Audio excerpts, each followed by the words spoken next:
Good evening to Talk Badminton, everybody. Tonight I'm joined by Alan Martin from Greenock. How you doing? Good, thanks. Good. Good. I'm really pleased to have you online. It's a curious thing to get for somebody to want to come on. I normally I'm drawing teeth, so to get a message from somebody who says I'd be quite interested to come and have a chat. It's a really kind of warm feeling. You know, most people, there's certain people I won't mention any names, Dan Travers, that are just they just absolutely refuse to come on point blankly. So you're a former player, Alan. You don't play anymore. No, I've not played for about 8 years now. 8 years? Why?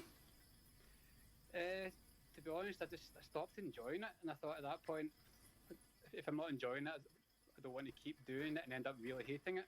Because I always think it's something I will go back to. Yeah. So I started playing a bit of hockey instead, to be honest, and I've been doing that ever since. And how did you? What age did you start? I'll go to the normal questions, but what age did you start playing, and what made? So how long did you play for? Yeah. I started playing. I think it was primary 5 in school, so that's about 7, 8 years old. Yeah. Yeah, so I started playing all the way back then. I'm going to go on with the questions. I'm going to go on because they cover all this. I'm going to go through the questions. So your full name is Alan Martin, right? Alan Stuart Martin. Stuart. Is it EW or ART? UART. Stuart Martin. Okay, cool.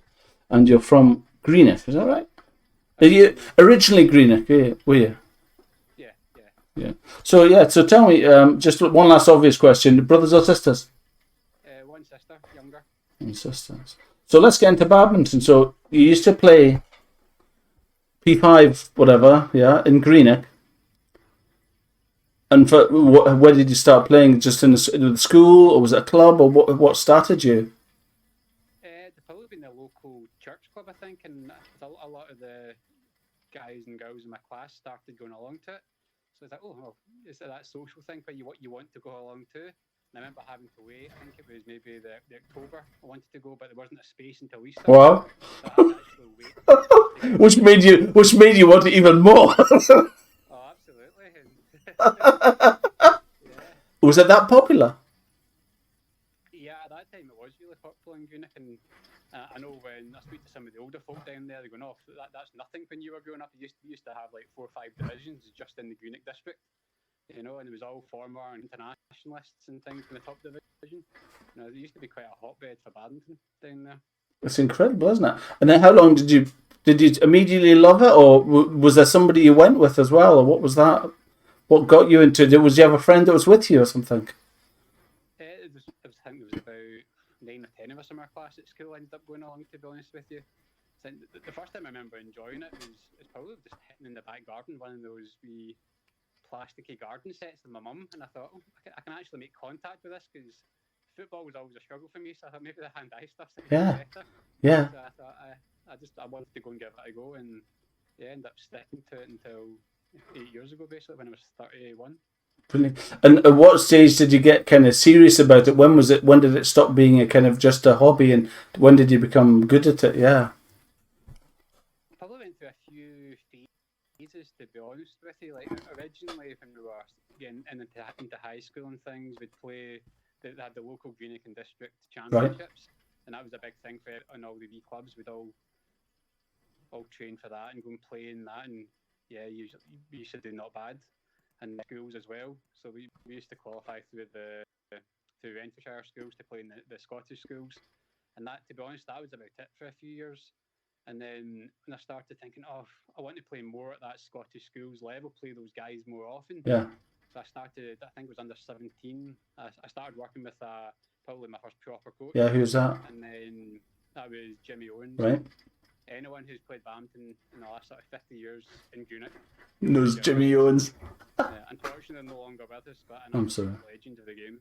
Was he? And who was it? Going back a little bit, who was your initial influence who kept you going? Who ran the club, and who got you interested in it, and developed you to being kind of just like, I guess, made you love it, I suppose? Was there somebody, obviously you waited to get in there, and when you got in there, was there a certain individual who ran it that was particularly instrumental in making it interesting and fun? Or to be honest, the folk that ran it, was really just like, let's get on and play loads of games and was things that? like that. So they stopped us mucking about when we weren't on, and it was like, get on the court and play some games now, and there was.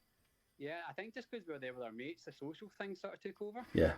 And it was more like, we want to go because we were all going, and then obviously that competitiveness as well. You want to beat the guys in your class and things like that. And it was always half-court singles to 7 points and things, and getting stuck in and going, I need to beat them, bragging rights at school the next day and things. See, I grew up in a place with a single hall, but there was so few people you could get away with it. But now, I think, I don't know. I just, surely that it becomes, I don't know. I mean, how do you get, when you're in a place with so many people? I lived in a village, right? So when I went to club, there was hardly anybody there. But when you've went, it sounds like there's been a lot of people when you're talking about playing to 7 and then having to come off. Yeah, no, absolutely. I think the one court hall, we must have had 20, 24 folk there, and I think they capped it at that to make sure you weren't setting off for too long. Yeah, that's. I mean, I think there was 6 other junior clubs at that time as well, because we had a local league as well back then. Yeah. And when did you get into? Who was your first coach? That Jimmy Owens, they said, taking over. Yeah, Jimmy was my first proper coach that I really started to learn from. What was that kind of age? Were you there on? I would have been probably about 15. Was that? So you played for a long time before you got coached, right? Yeah, absolutely. I mean, I'd been well into high school then, obviously, but we were doing it right, winning Greenock district trophies and things like that, which is quite small scale, but you still enjoy it. And then going to Scottish schools, maybe winning maybe 1 or 2 games, and then playing someone decent and getting cuffed, but still enjoying it though. You're thinking, guys like Colin Hill was my age group, and or David Forbes were like top players and went on to become top players when they were older, but you think, I want to play them more often, so you have to like step up, go to that environment, and play with them a bit more. Did you go away a lot? Did you play at other places as well, or when did you step away from Greenock, I suppose? I probably still trained in Greenock right up until into my 20s and things, as long as I was living down there, because there was always 1 or 2 folk I could hit with and things like that. And then, but up to that point, majority of my training was in Glasgow though. So I like going to the Coburn Centre, going to Scotstoun. Or when I was at university, I played at Strathclyde. I mean, that was a great scene. The university scene's great in Scotland. Mm-hmm. You get some really competitive matches there. Right. That's right. The university side, that's right. I know a lot of guys from Edinburgh. Edinburgh's got a really good name in the universities. They bring out some real talent. But I find funny about university badminton. I play in the Edinburgh leagues, and it's so cyclical. You'll get a year where they're amazing, and then you get a year where everybody goes that was amazing. And then, there's a window, it's cyclical, that's what I would say. You just sometimes you get talent comes in exceptional, and then they go and it all changes again kind of thing. It's interesting, isn't it? What did you do? What did you do at uni? Well, why? The same thing Mr. McMillan did. I was sport in the community. Oh, is that right? And was that just because you loved sport? Yeah, but when I was at school, I was not bad at maths and chemistry, and when it came to what I wanted to do at uni, I thought, like, I can do what I'm good at, or I can do what I actually really, really am passionate about and enjoy. That's good. And it was always sport for me, so that's I went to study that because I wanted to work in sport. I couldn't imagine one of the other kind of jobs I was probably full-time for. Were you just badminton, Alan, or did you do other sports? Do you like others? Obviously, you liked hockey, but... Yeah, probably the 2 of them mostly. When I was really young, I did a lot of judo as well. Just because my mate lived around the corner, his dad ran the club, so we used to go to that once a week. So, I did a bit of judo, a little bit of rugby in school, just because it was kind of encouraged in our school to play a bit of rugby. Yeah, well. Football, always liked mucking. I was never any good at it. So yeah, I was kind of like myself. I've always been rackets, squash. I've just started tennis actually this year because of lockdown. I've never played it in my life. I think I might have played it when I was 13, but I hadn't really played it properly, and I've started back. I actually love it. Actually, now I've started that. Have you ever played tennis? Yeah. We used to join the local club and things like that when we were younger. It wasn't too far from the house. It's hard work, I tell you. Once you played badminton, going to a tennis court, trying to keep the ball in. Ridiculous. Yeah, I was going to say that. I can't keep it in the court, but serving's fine. Really in good the court? Are you joking? I'm trying to keep it on the premises. It's flying over the back net. That action is just not it's alien to me, right? When do you do that in badminton? That action, you just don't do it. And your arm's straight all the time in badminton, where in tennis it's like this. It's really weird. They actually teach you when you're playing tennis, they say, oh no, you hit it like that. You hit the ball like as if you've got to hit it with this is what they say, the coach said to me. He says, you've got to hit it as if you're hitting it with the palm of your hand, which is such an alien thing, like hitting something like, for a badminton player. I just found it, yeah. But Yeah, but you lunge with your left foot as well to volley and things like. I always found that confusing. You got to lunge with the other foot, and I'm going, oh god, that's just awkward. Oh no, and nothing to do with my legs. Either football or dancing. I'm terrible at both. So let's go back to questions. What age were you when you first played him? What is that, P5? What age is that? I reckon I was quite young for me. I was probably 7, I think, when I started playing. Wow. Where did you start? Why and where did? What was the name of that? What did you start in Greenock? Yeah, it was in Greenock. It was in St Luke's Church. I started in. Cool. Started out as a one-court hall, but then I think they had a bit of money at some point in the 90s, and they ended up having 2. Built a new hall, luxury! Like a youth hall, as they called it, and it was like, oh, we've now. What a luxury! How amazing! And do you remember your first racket? Think about this actually. It was I'm sure I got it for Christmas one year. It was a Ruckanor. A what? Ruckanor, Rucanor. Never seen one since, and never heard of that. It was my pride and joy when I started anyway. That's fun. And then when you got into the Coburns and then you got into the proper stuff with Gannon, I suppose everybody does that. What was the name of the first club you played at? The first club, the church club I played at was St Luke's, and yeah, so that would have been sort of the first main club I think. And were they in the league? Did you get in a team and stuff? Yeah. There was, I think it was always Saturdays. There was a junior league that ran, and there was I think 6 teams across the sort of area that all played and got quite competitive and things like that. That's cool, isn't it? At that age, to be in your own league of your own age, I never had anything like that. I think we had a league. It was just an adult league kind of thing. As a matter of fact, for myself, I don't really remember badminton at school at all. It just wasn't a thing. And in the local village, there wasn't much else to do but going to play badminton. So we went and played, but there wasn't actually any junior clubs at junior at all. And was the hall very tall, or what was it like, the hall that you played in? The original hall was quite low. There wasn't any obstacles. And I played in some halls, you've got like barricades coming down halfway through. Just teaches you how to play different games, I guess. And then the new hall we built was a bit higher, which was very, very welcome, to be honest. We're definitely spoiled. You're spoiled to have a metre around a court. That's the way I look at it. If you can come off the back of the court and you've got a metre back and you haven't hit a wall, you're doing all right. These people in the Coburn Centre and stuff like that don't know their bone. You need a hole, frankly, where there's like a foot around the side. Oh dear.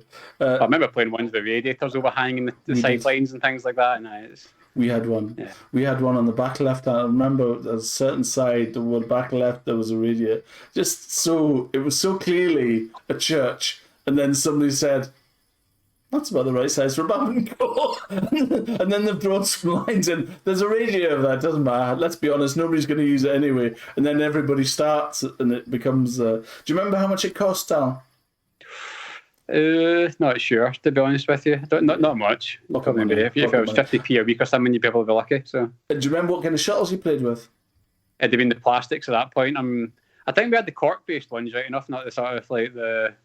I don't know what other ones are made of. I don't know what the difference is. I don't remember there being a difference. Was there? Yeah. Some had cork noses. They all seemed a little bit better. Good, that's right. The plastic. You're a bit younger than me. What are you, 39? 39, yeah, this year. Yeah, see, I'm 50. You see, man, I go back. I don't think we had a choice. I think there was just cork actually. And your first coach, what was that name? I've got that name. Jimmy Owens. Jimmy Owens. Do you remember your first tournament? Yeah, they've been one of the Greenock and district ones. Yeah, probably under 12s would have been the first age group I'd played. Really? Remember, it used to be out at the old high school. They had a 3-court hall. They were doing quite well, although it was black concrete floor, so not so good in the knees. Black concrete, really? Yeah, painted black. Oh my goodness! Can you remember? Can you imagine? What was your most? Yeah, there's a question. What event? What did you play? What was your favourite Initially, growing up as a teenager? Was it singles or doubles? What was your thing? Probably until I started taking it seriously. I played everything because you wanted to play as many. When I started taking it a wee bit more seriously, I started off thinking I could be a singles player. Really? And then, I think wear and tear in the body sort of got to mid-20s and realised actually doubles is the way forward. As you get a little older, yeah. To be honest, when they changed the scoring system, that really helped my game as well. So it really made me, when they went to rally point scoring, I thought definitely the way to go. Really? I really like playing mixed. If I had to choose, I'd always want to play mixed. Do you have a partner that you played with regularly? Played with quite a few different folk, to be honest, over the years. Like I remember I played a bit with Frances Heslop, with Victoria Wan, who works in the she certainly did at the time, and ultimately played with Helen Blair before she got married. Do you still speak to these people? On off. If you see them, you'll have a chat, but you've lost touch with quite a few folk, unfortunately, but keep in contact with one or two as well. League, did you go to tournaments as well? Did you travel to play in tournaments routinely, or? Once I started playing sort of the junior circuit, I would go to most of the junior ones, and then into seniors, I played a little. I was lucky enough to play a little bit of club badminton in Germany and stuff like that, and spent a bit of time training in Denmark a bit too. Yeah, and I used to play Scottish Open. I played the Irish Open, but I also played one or two of the Irish circuit events because it was always quite good, and they were really supportive in terms of, we'll give you accommodation and pick you up from the airport and things, which was always handy. How did you get into that club badminton? How did that come about? Abroad. Yeah. You mean? Yeah. How does it start? How do you find it? From being a 17-year-old or whatever, how does that invitation come? It wasn't an opportunity, to be honest, probably in my mid-20s, but the contact came through Stephen Chappell. Really? He was the rep for Victor at the time, who I got my rackets from, and I'd sort of said to him, do you know anyone that might be interested? And he put and was going back, was there other people already doing it? Is that how you knew about it? Is that how did you know it existed? That as a thing? Yeah, there was a few folk used to go out and play. I think a few folk still do, to be fair, yeah. Germany was always a popular one, because some folk would get paid for it. I certainly didn't want to be paid for it, but it was travelling expenses for me, really. I looked on it as an opportunity to get experience playing more competitive badminton, because I felt like so many tournaments in Scotland, you only had 4 or 5 a year, so it was a good opportunity to go and play some extra stuff, especially when I was out. And you didn't really have a lot of responsibilities at that time, or? No, I was still studying part-time, working part-time at that point in time, so it made it a wee bit easier to go and do that away for the weekends. Oh, that's absolutely fantastic idea. So he just came and said, what, and you get a phone call one day and said, okay, there's a match in Germany on Saturday, I can get you, da la la la, and there's your tickets, blah blah blah, and is that it? How does that happen? But not too far off it. Like, it was over the summer. They took me over for a week, did a bit of training and stuff. I think probably a bit of due diligence on their part to make sure that they weren't your standard and all that, and how you go on, yeah. Yeah, so absolutely. So, I mean, I wasn't playing like top division or anything like that. We were playing in what they call the regional league. I think it's the third tier, but it's still a decent standard, and it was. I really enjoyed it anyway. And as you say, you know when the matches were, generally there was double headers, so you'd play a Saturday, play the Sunday. Right. If it was just a single header, I tended not to go out, because there's no point in paying a flight to go out if it's for a day, basically, and you get a couple of matches. So making the weekend off it was always better. Did they put you up? Did they organise accommodation, or did you stay with another player? What would happen there? Yeah, just always stayed with other players. Yeah, still keep in contact with a few of them actually. Yeah, amazing, isn't it? It's that's absolutely what an experience just to get. Yeah, I think that's absolutely incredible. Now it seems to be almost an income generator. You know, seems to be. I think it's great. Who is that talking to about? Did you hear an interview about me talking about club badminton and playing abroad and playing in Germany and stuff like that? I know Martin Campbell. Yeah, there's Martin Campbell. Yeah. Martin played it. He played it. I think he played at one of the clubs I played at actually. After I'd finished. Trying to think who else. Gilly Cooper used to go out. Watson Briggs, he And used to was it? play out there Would you too. find it, Alan? Would you find multiple people going at the same time? Kind of all? Would you find multiple? Like when you went to Germany, was there other people going from Scotland as well? Sometimes, yeah. I mean, I think occasionally you'd be on the same flight and things like that, but not always, because it depended where the matches were.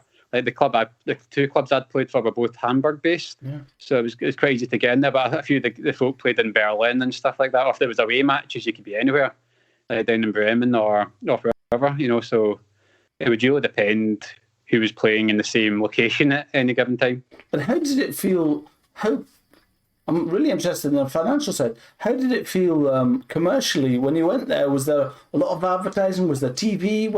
How did it feel when you were there? Was it just like an any old tournament you see over here? Or how would you say it's different from what you played in Scotland? Commercially, obviously there was clearly money. There is clearly money, right? And I'm just interested to know how commercial it feels. Is there TV there? Is there loads of sponsors there? Is there companies there? What is it like? To play in those. How much presence is the media in it? Yeah, to be honest, probably the biggest difference to here is the culture. It's the whole club structure and the culture of it. Because when we were there playing, they had access. It was usually a big school hall, to be honest. And it was like basically they turned up with the keys and opened it, and you'd have like a 12 or 16 court hall in some cases, just a massive, and it was their hall for the community. But when we were playing, they'd have the big curtains down. There might be volleyball or handball going on as well, and you go outside and the pitches, and it's exactly the same. They're playing hockey, they'd be playing football, and what really you name it. There was like these sports going on, table tennis and stuff too. I think that's the major thing. And did you feel that other people were coming in from other places to play in those things as well? Yeah, probably. Yeah, I remember actually a few of the folk we played hockey with were one or two of them were playing out in Germany and things like that. And you started seeing familiar club names popping up, and they're going, "Oh yeah, we played them at Badminton last week." Wow. It's I think that's where the commercial bit comes from, though, because if you've maybe got a couple of hundred folk in your badminton club, but your sports club's got 5,000 folk in it. And it's that is for that town or that community, as it were. That's a lot more powerful, and I think that's where we don't maybe get it right in Scotland, is having that multi-sport model that they have abroad. I had no idea that existed. That's absolutely incredible. So when you go on a weekend, there could be conceivably multiple sports having a competition at the same time and all bringing people in. There could be. So when you were there, was there hundreds of people there? Was there a lot of people, generally, all around? Yeah, the places were always quite busy. Yeah, there was always loads and loads going on. And yeah, they probably wouldn't watch our matches because we were in the regional league. But if the Bundesliga matches were on, everyone would flock and watch that. So you used to have quite a big crowd. I remember it was always good when we were playing the same places. But there was a Bundesliga because let's get through our game quickly and then go and watch some of the folk who can be like top 20 in the world players. Sometimes you get to watch. Imagine if you're a media company. Imagine if you had a film company and you went to those places on that weekend and you could travel between sports on the same day. That's phenomenal, right? One minute you're at hockey, at table tennis, at badminton, at squash, you're at tennis or football or whatever it is in the one location. That is absolutely incredible. It's almost like athletics. You watch the athletics, and I was watching the athletics, and one minute you're looking at the 60 meter, the next minute you're looking at whatever. And it keeps your interest. We're going from one sport to the other. Do you think that happened? Was there telly when you were there? Did you see TV at all? I didn't, to be honest with you. I know sometimes they sometimes do with some of the top Bundesliga matches. They'll have them on, but I think they tend to pull them in to be an event on its own when they do that. Yeah, that's. Wow. And I know in Denmark they certainly do that because we when I was over there, we went to watch one or two of the Liga matches that were on near where we were, and it was in a proper arena, the one court dressed up, and quite a reasonable crowd as well. Yeah, so that's really interesting. You learn a thing there, right? That's obviously loads of different sports going on at the same time. Wow, who knew? Yeah, they kind of embrace that sort of one town, one club model, which is it's really powerful actually. The thing is that exists in Scotland. I mean, venues that have different things happening all the weekend exist. That happens, right? Schools, they do that on a Saturday. They say, okay, we're going to have football and basketball and whatever. They're all in the sports hall doing loads of different things. Actually, the idea of bringing it all into a media thing is just incredible. Wow. The closest I've seen to it's the university sort of side of things, where it used to be, I think Saturday they did it for a while. They used to have a sports bar. So you'd be playing, whether we might be playing a badminton match, and then they'd bring in all the sports teams on the Saturday into the union and say, right, if you were playing up to, I think it was level 6, they used to do it in, there was a sports bar thing, and it was, just meet other folk who'd been playing that day and have a couple of drinks kind of thing. It was always so good. Always a good laugh. So good, and they'd be there for the weekend anyway, so yeah. And wow. So at that time, when you went to the league thing, I was quite interested in that. How did you get on with language? I was talking to somebody about this, and I was talking about languages and how conceivably you're playing doubles with a guy that doesn't speak any English. Did you have any of that? To be honest, most German or Danes, everyone speaks English, pretty good English. True. Sometimes better than me, to be honest. Good. Sorry, going, but this is going back a little bit. Who did you have somebody that was a competitor that when you think back, back to the time up to being a teenager, I suppose, that somebody that kind of drove you to try and win. Did you think you were the best in the group, or were people trying to chase you, or did you have somebody that you thought, oh God, I wish I could beat that guy at all? Was there anybody that drove you that way you can think of? Probably locally, I've probably been one of the more successful ones locally. So I was always just trying to stay ahead. That's why I stopped. Oh, well, I didn't stop, but I started playing out with Greenock quite a lot. Because actually locally, we had quite a lot of good players that played seniors that were older than me that played county. So I used to try and play them as often as possible and learn from them. Because we had guys like Jimmy's son Stevie Owens. He was a pretty decent county player in his day. Billy O'Donnell, Fraser Erskine, etc. These guys were always good to learn from. Yeah, even definitely. the ladies' side. Like we had Judy Marshall lived locally. She'd played Commonwealth in her day and things like that. And like Pauline Owens, Jimmy's daughter as well. All good players to learn from. So I used to do a lot of that. And equally, I'd go up to Glasgow and try and get games with folk my own age as well. Just try and play a variety of people so you learn different game styles. Yeah, I think that's really important for sure. And if it sounds like you've had access to play, and was there a certain time when it was on when you knew you would go and there would be people there, kind of thing, or would you communicate before you went, or was there a club, or was that kind of thing exist? I'm always interested in, does that kind of thing exist in Glasgow? If you come at 8:00 on a Wednesday, we'll be there, kind of thing, or is it organised? Did you speak a lot to people, or did you just go and kind of hope there were people there, or what? We used to plan stuff. Like I played some club stuff in Glasgow. I played for county. They're still going on. I think I actually heard Alan talking about them at Macmillan. He was saying they're trying to revive them, so may actually get me pulled back into it if they revive it. And things like what was the name of it? You told me the name of it. What was it called? What was the name of the county? That's a county. That's right. Yeah, they are. You said it used to be massive, and yeah. It was pretty busy when I used to play. You should definitely get back. It's such a. I stopped playing for. I think I probably stopped playing for 10 years, I reckon. And I don't know what happened. I think I stopped playing properly when I was kind of a teenager, and then I, for whatever reason, I stopped playing for 10 or so years, and then I started playing again very locally in the standard. I just thought I found myself getting worse. If you go back and you remember, I don't know if you. I mean, where I live, there's a lot of very social badminton, and people going and having a laugh. And there's a lot of people, like 40 people on a night time still, but it's just entirely sociable, right? And I would come away and thinking, well, I had one good game tonight, and it was good, and it was better than I didn't have to travel for it, and it was all good. But I found myself getting worse, and then I got frustrated with myself, and I thought, God, I'm actually getting worse at this game. If it's possible, I'm actually getting worse. So I thought, I'm just going to stop, and I did. And then after about 2 years of that, I thought, I work in Livingston, and I was in Edinburgh one day on a Tuesday, and I thought, I'm going to go and play badminton in Edinburgh tonight. I'm going to see what I can find. And I went to Badminton Scotland, found a club. So if anybody wants to badminton, find a club, do that.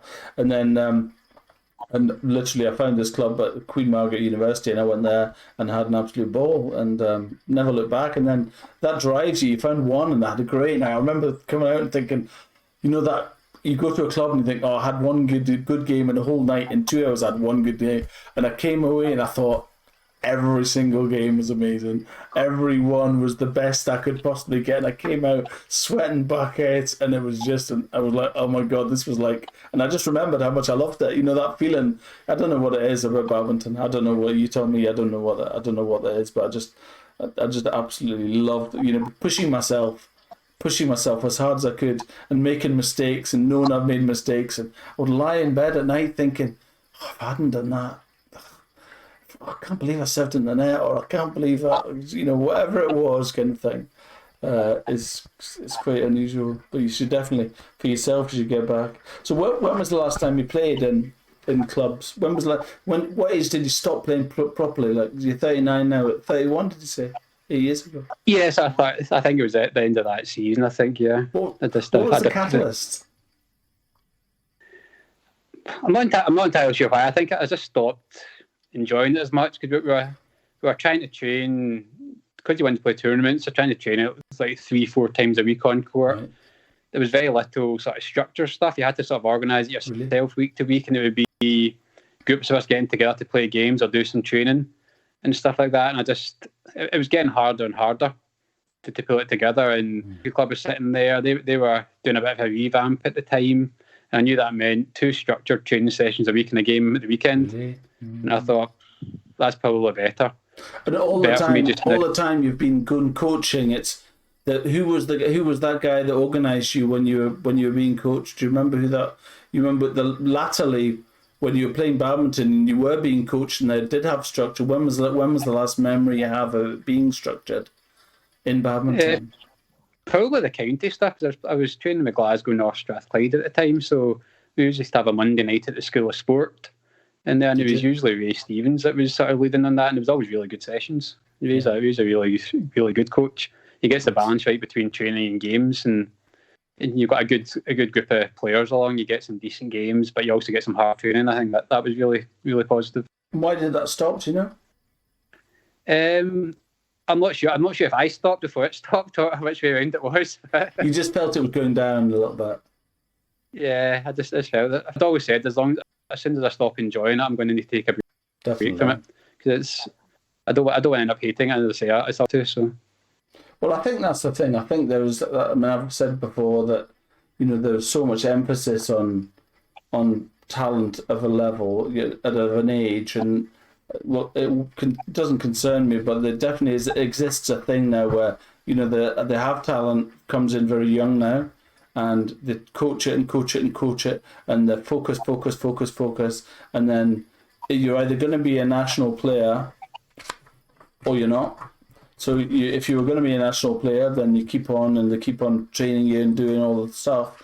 But at the same time, there are people that are by the wayside that kind of go, right, okay, and then it comes to about 20, where if you haven't, I don't know what it is. I mean, obviously, I don't know what it is. There just seems to be a gap where, less, as you say, the structure kind of goes off when somebody goes off a certain age. When I think you've got talent, you've got potential to be national, then they focus, and there must be so many people whose head goes down at that age of about 20 and fall out of love with it and don't play again for years, because one minute the spotlight's on them and they're absolutely loving it and they've got all the attention in the world, and the next minute, boom, they're off skate.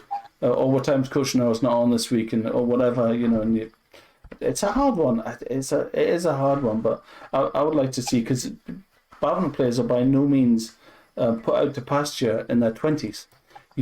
People can still become exceptional players in their 20s, and it just sometimes I just think, and also I'm quite interested in how good somebody can be. How much is driven by. I had this conversation with Dan McGee about how much can somebody with passion and determination to be very, very good, that will put in all the hours that God sends. Where is their limit?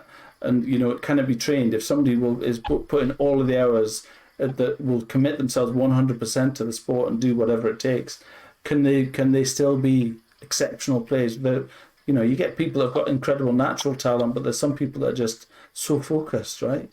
And yeah, I think there's a lot of variables in it. Yeah, you can work really, really hard, but if you grew up in the right place where you've got good court access to someone who motivates you, yes, and players around you that push you on as well. You can do it. Like Mauchlin's a great example. They had the games hall down there before it got. I think it's gone now actually. Yes, yeah. But there was always a steady stream. Folk always used to joke and say, "Oh, there's something in the water down there." But yeah, I think you're doing it a disservice. I think it was Tommy Mulgrew used to do all the stuff down there. But he was really focused on that, and screeds of players came through there. You've still got like wee Adam Hall now, and Holly. Yeah, Holly as well. Yeah, good point. Emma Cook. I used to do a bit of coaching with Emma. Came through there and stuff like that. There's been loads of players have come through there, and I think it might stop now because they've not got the facility anymore. Yeah, that's what he. That's and what it's, he you need more of that. And I think Greenock back in the day would have been the same. There was always top internationalists coming out of Greenock because they had the people putting the time in and the facilities and the competition. Yeah, amazing, isn't it? So okay, let's go back to questions. So current, what was the last club that you played at? I'd probably club in Germany and playing county badminton for Glasgow would have been. So you never played any local clubs? Did you know when you were going to Germany and all that kind of stuff? Was that almost like your job, or did you play clubs as well? Did you for a laugh kind of thing? No, it wasn't a job. And just a bit social. A bit of serious fun, to be honest. Just trying to get some more experience and get some better games in, to be honest. And we still trained 3-4 times a week at the Coburn or in Scotstoun and things like that. And there's been a crossover with me playing at the university club. That's probably the one. You say trained, what is that? You say trained, what is that? Is it just physical? Is it shadow badminton? Was it feeding or drills? Or when you said you went with pals and did it, what was that? What did you do? Just drills and right? Okay, you lift to me, then drop, then left, then drop, then left, kind of thing. What was it? Yeah, probably a bit less structured than that. Just be on court where I'm trying to remember what we did. We did some multi-shuttle stuff as well. Mm-hmm. It's quite good. But when I was in Denmark, June, we picked up quite a lot of stuff there, so we just sort of brought that back and tried to replicate some of the drills we did there. So a lot of like, if it's doubles based, you'd maybe do 2v1, so you'd be attacking and just hitting down for 2-3 minutes at a time, which is quite physically active, and then have an active rest where you're maybe doing just some defence tapping and things like that. And then you swap round, let someone else have a go. And just try and mix up and keep a focused attack and be consistent, probably. It's one of the key things we're looking for. You did some coaching as well.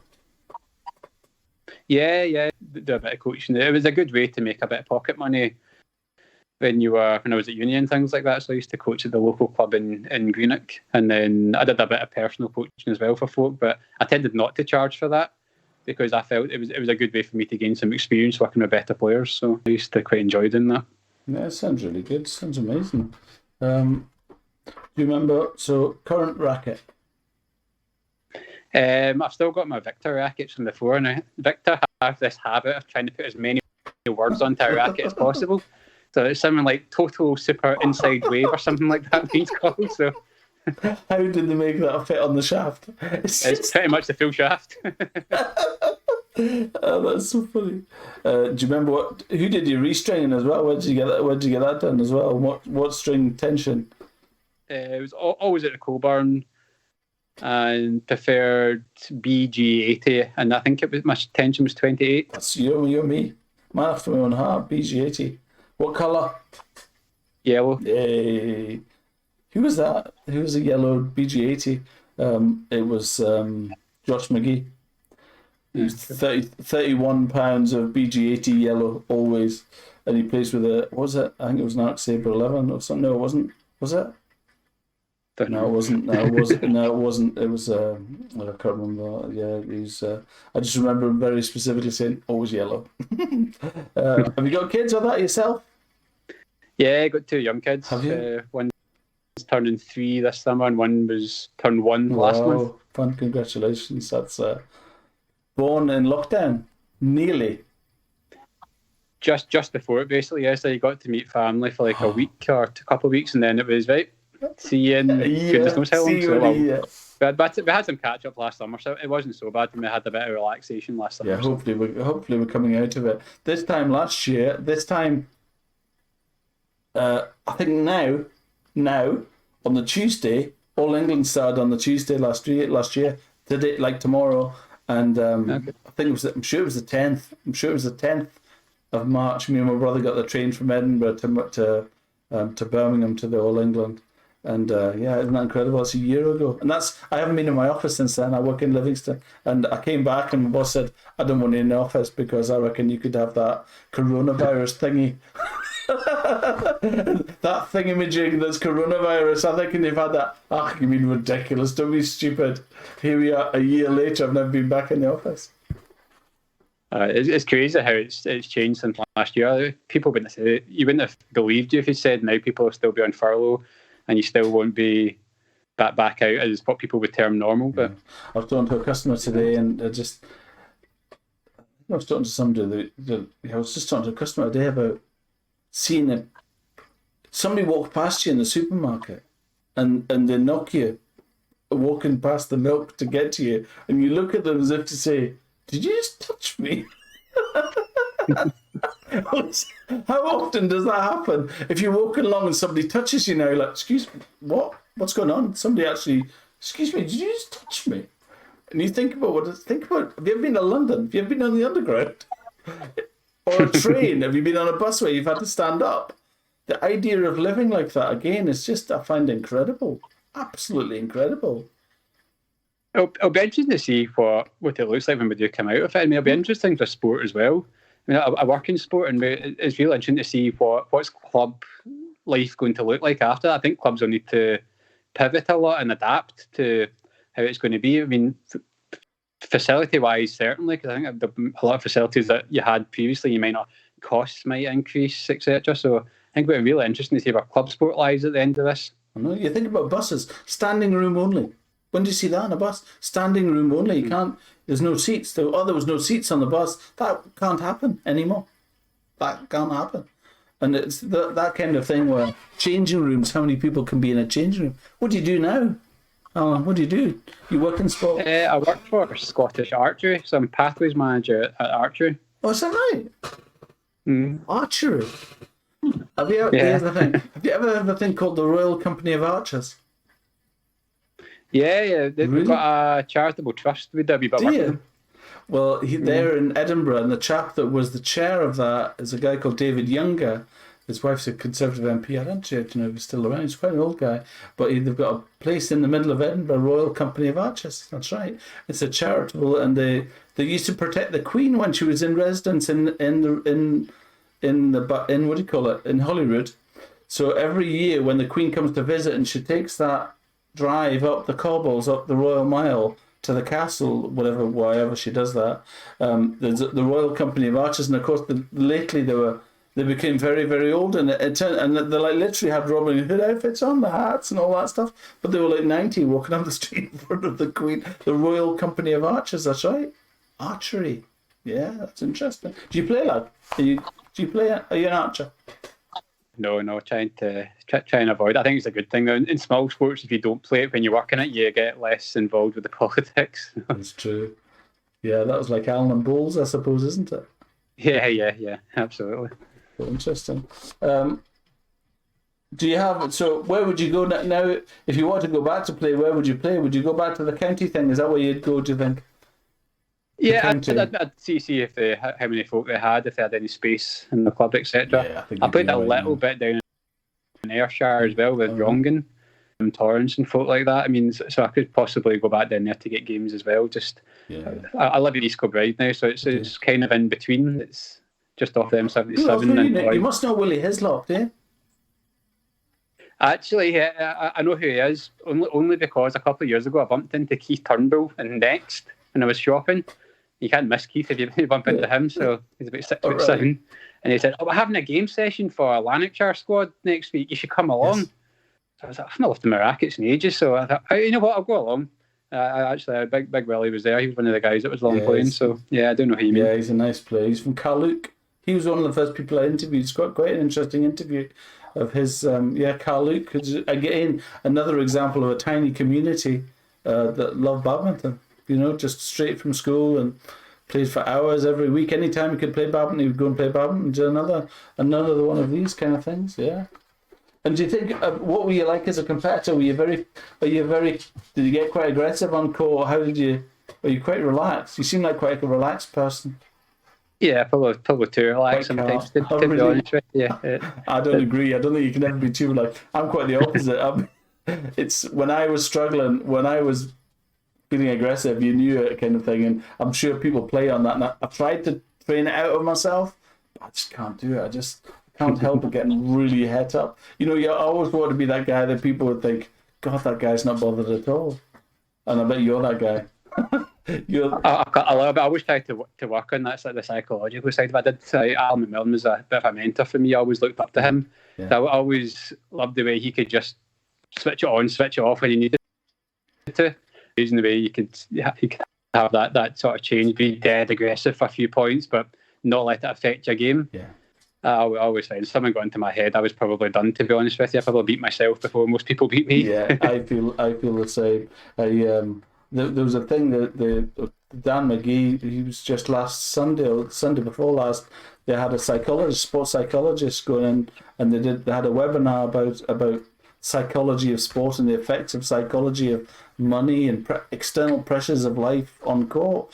And you think about these young guys coming through and how little money they've got, and if I win this I'll be able to do this, or if I win that I'll be able to do that, and this will get me, how much does that affect your actual game? You're playing this sport and you're on court and you're thinking about, so whatever the score is, and you're thinking, if I do this I'll get this or whatever. It's it's going to affect things badly, can't it? Yeah, okay. It's hard not to focus on that outcome, though. You just got to. Like, we do quite a lot of it with the archers we work with as well. Yeah, it's that's like, a massive thing, you might want to go to the Olympics, but if you put that pass-fail sort of target on yourself, yes. You know what? It's you're either going, if you don't make it, you're going to probably drop out because you'll think, I failed at this. But if you focus on what the process is, Yes. if you know that to go to that level, you need to be training 7 times a week, going to the psychologist and being in the gym, doing a bit of prep work and things like that, eating well, sleeping well. If you can do all that, you probably give yourself a much better chance of achieving your goal. You might still not make it, but at least you control the controllables, as it were. Yeah, it's amazing. I think that's something like archery is you've just got to be so stable and focused, don't you? The stability that you need to have, and the slightest wobble, right? The slightest, it's not like badminton, you can do that or whatever. When something like archery is just it's one of those sports, isn't it, where you just got to be rock steady, right? You just got to be. And fitness is probably a big part of that, isn't it? It must be a big part of it. Having the muscle strength to hold it solid straight without moving, Yeah, there's a fair bit of endurance, especially if they're recovers. It's like the weight on the quite extreme. Sorry, what was that? You just said something that recover. It was a recurve ball. That's a sort of Olympic style. The Paralympics, they can use that what's called a compound ball that has pulleys which takes some of the weight off. But if it's a recurve ball, the weight on is quite heavy. I have tried pulling one and it was like, oh geez, that's quite. It's if you're not used to it, it's a fair draw weight they get on those things. Being able to hold that at full draw before you release is, it's quite impressive. It's probably not too dissimilar to golf in terms of being a target sport. Yes. And having to be in that sort of psychologically safe place where bang, I can just do this repeatedly. Yes. If you think about it, you can hit 110 in archery, or you can put one ball in the green in golf. Why can't you put every single shot or ball there? It's like the argument comes into it. And how do they measure? How can you? There's some really great science for technology for measuring archery and stability and that kind of thing. Is there technology in that nowadays? You can get sort of like the really high speed cameras can tell quite a lot. Like I think it's sort of 10,000 frames a second. We've had one to bore one of them a couple of times, and you literally see the arrow flexing as it comes out of the bow. And the good coaches, I know what you've done there, or that's going to be a bad arrow because they can tell that quickly. Because even a millimeter on the shooting line, if you're shooting 70 meters to a tiny 10 ring, then that millimeter can make a massive difference. They say that in golf, isn't it? An inch wrong is something like 50 yards right or something like that. There's an actual measure. Mm-hmm. If you're hitting a ball 170 yards and if you're an inch wrong on that, then it can be 50 yards to the right hand side. Wow. That's amazing, isn't it? So I'm just going to finish with that last question: is what is it about badminton that you think, from all the other sports that you've done, and what I suppose the thing is, was it hopefully this channel and the videos that you've seen and people that you've played against have made you think that you loved it, that you used to like it a lot, and that makes you want to play it again. What is it about badminton that you think is? Do you think there's something different about badminton of other sports? Yeah, probably is. I always loved the social side of the folk you got to play with. Yeah, you work really hard and stuff like that. It's a well-suited sport for Scotland as well, in terms of being indoors, so the weather doesn't really affect you. Yeah, and I just think, just it tended to be the people that were playing badminton. It was always a good bunch of folk that were getting together, enjoying it, but also pushing each other on. And yeah, I just think the more we can do often establish a really good club structure in Scotland, I think we'll retain all those folk that play and drop out and things like that, or the former internationalists, can help the juniors coming through. Because I think that's maybe where we don't quite get it right. You mentioned earlier there's a bit of a gap, it feels like, and I think that's probably it. We don't have that national badminton league or regional badminton leagues at that sort of pyramid structure sort of level going on. Did you watch Dan's interview? McGee's interview. I've not seen Dan's yet. No.